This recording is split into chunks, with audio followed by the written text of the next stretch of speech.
came back to attention with a Jurassic World Fallen Kingdom trailer. But it isn't the only famous roar in cinema. For almost 70 years, the Godzilla roar has been an icon of monster films and movies in general. So today, we will be going over the legendary history of this iconic sound and how each decade had a new twist on the G-Man's vocals. Let's get to it.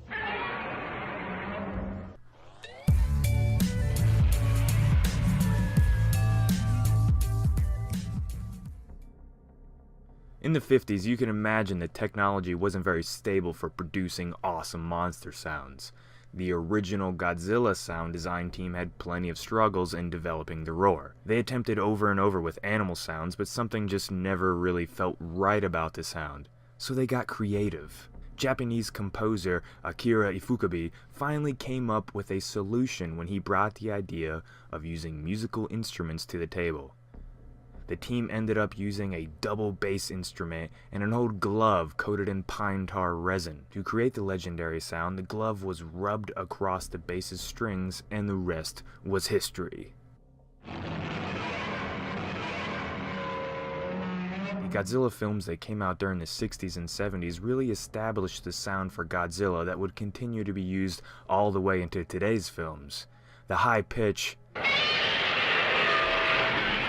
was really pushed to the forefront for the design of the roar.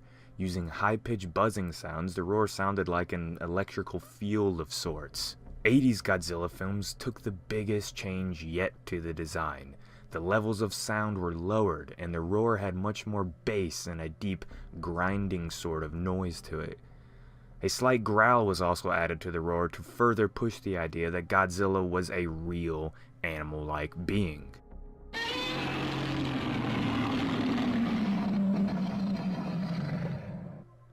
This was an obvious attempt at bringing Godzilla into a more terrifying direction after some of the more cheesy films of the 70s. Godzilla and his roar took another direction in the 90s as the design was taken back a bit to sound more like the 70s roar. This didn't last too long though, as at the turn of the millennium the design was once again overhauled. After the American '98 Godzilla, it seemed like Toho wanted to show that the Japanese Godzilla was the true king of the monsters, so the design of the films took a much more serious and over-the-top approach, including his roar.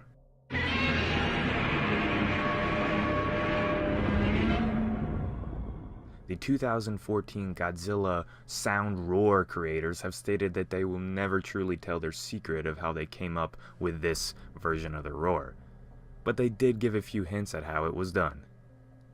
They used frictional noises like that of rusty car doors and rubbing the surface of a tom drum in different ways to add certain parts to the roar.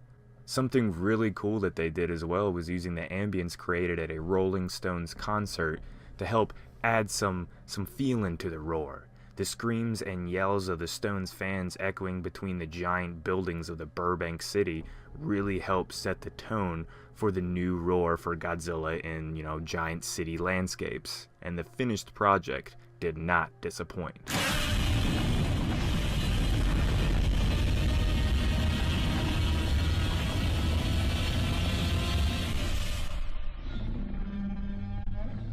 So the two most recent Godzilla movies, that being Shin Godzilla and the upcoming Godzilla Monster Planet, they both have their own takes on the roars as well.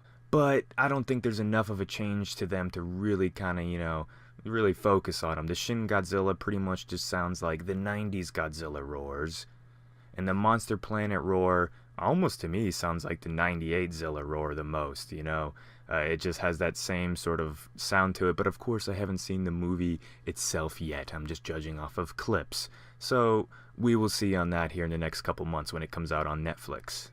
The Godzilla roar will forever be a part of cinema, constantly adapting and changing, just like the G-Man himself. Please like and subscribe for more content like this if you think I've deserved it. And what do you think about Godzilla's roar over the decades? Do you think it's more iconic than the T-Rex roar? I'd love to hear what you have to say. So this has been Jacob,